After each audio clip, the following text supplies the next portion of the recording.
النهارده هنتكلم عن المقال الصحفي او فن المقال الصحفي. الحقيقه الفتره الاخرانيه دي هذا الفن تعرض الحقيقه لمجموعه انتهاكات. الناس كلها بقت بتكتب مقالات الحقيقه، وده مش وحش. يعني عايزين نشجع الناس انها تكتب، بس قبل ما تكتب لازم تبقى فاهم يعني ايه فن المقال الصحفي. اولا ايه الفرق بين المقال الصحفي والخبر؟ المقال الصحفي دايما بيكون قايم على الراي، يعني لازم حضرتك بتقول رايك في شيء، وتقول رايك في شيء حدث بالفعل. اهم حاجه انه الحاجه اللي حضرتك هتتكلم عنها تكون فاهمها تماما ومتاكد من مصدرها، يعني عارف ان هذا الخبر حدث بالفعل او هذا الشيء حصل بالفعل ثم ابدا اتكلم عليه. طيب ممكن اقول على حاجه لسه ما حصلتش؟ طبعا لو المقال بيحمل فكره.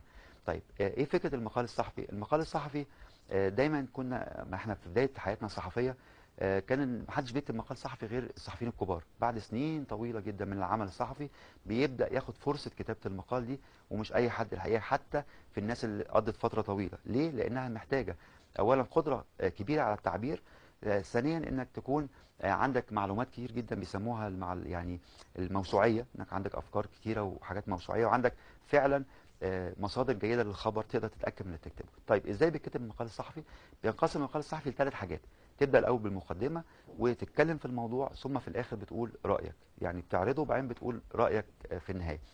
المقال الصحفي تحديدا اللي بيتنشر في الجرايد والمجلات لازم يكون بسيط. بمعنى ايه بسيط؟ بسيط بمعنى انه اللي معاه شهاده محو اميه يفهمه، واللي معاه دكتوراه يحترمه.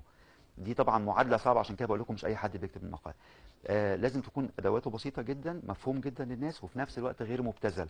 يعني ما ينزلش بمستوى الحديث بتاعه او بمستوى الالفاظ اللي بيستخدمها الى مستوى منخفض جدا.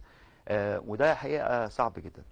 زمان كانت الصحافه عباره عن مقالات، يعني قبل ما تبدا صحافه الخبر كان لو جبنا الجرائد القديمه قوي المصريه هنلاقي العقاد، هنلاقي احمد شوقي، هنلاقي حافظ ابراهيم، هم اللي كانوا بيكتبوا المقالات. طبعا ثروت اباظه، يعني اسماء الحقيقه كانت كبيره جدا. ثم تحولت الصحافه من صحافه المقال الى صحافه الخبر. الناس عايزه تعرف ايه الاخبار، ده طبعا مع تطور التكنولوجيا. فبقت الجرايد سريعه. في العصر ده طبعا كانت سريعه، ان هو الصبح حضرتك بيجيب الجورنال تشوف ايه اللي بيحصل. وبقى في مقالات مش اي حد بيكتبها. المقال لازم يكون ليه زاويه، مكان معين، لازم يرتبط بالقارئ، ولازم يكون في ألفة بين اللي بيكتب المقال والقارئ. صحف كتير جدا على فكرة ومجلات كتير كانت بتعتمد في مبيعاتها وتوزيعها على المقالات اللي كانت موجودة عنها وكان عندها، وكان بيقاس قيمة الجريدة أو المجلة بقدر وقيمة كتاب المقال في هذه المجلة. الناس دايما بتخلط ما بين الصحفي والكاتب الصحفي. الصحفي اللي بيجيب الخبر، انما الكاتب او كاتب المقال هو اللي بيكتب المقالات، ما بيكتبش خبر. عشان كده هتلاقوا اسماء كبيره جدا الحقيقه في عالم الصحافه، بس هم كتاب مقالات، ما بيقولش عليهم صحفيين. طبعا ودول في منزله الحقيقه اعلى يعني. انا فاكر ان احنا مثلا عشان يدربونا على كتابه المقال كان في مثلا في جريده الاخبار مقاله يوميه اسمها كل يوم. احنا كنا الصحفيين الصغيرين كل واحد فينا بيكتبها مش بالدور، يعني بتقدم المقال بتاعك وبياخد دوره لغايه ما يتنشر. دلوقتي الحقيقه المساله بقت صعبه جدا، الناس كلها بتكتب مقالات، حتى هو مش فاهم هو بيكتب ايه، يعني مش فاهم يعني ايه المقال. طيب ايه صعوبه المقال؟ صعوبه المقال في انك محتاج تعبر عن رايك وعن فكره وتوضح للقارئ او توجه الراي العام بالمقال بتاعك في مساحه صغيره جدا.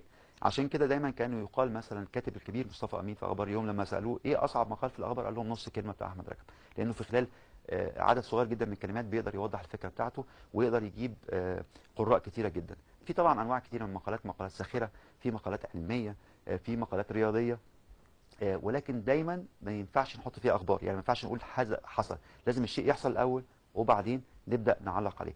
فن المقال مهم جدا، واتمنى ان احنا نهتم بيه اكتر من كده، وقبل ما نكتب اي حاجه نحاول نفهمه.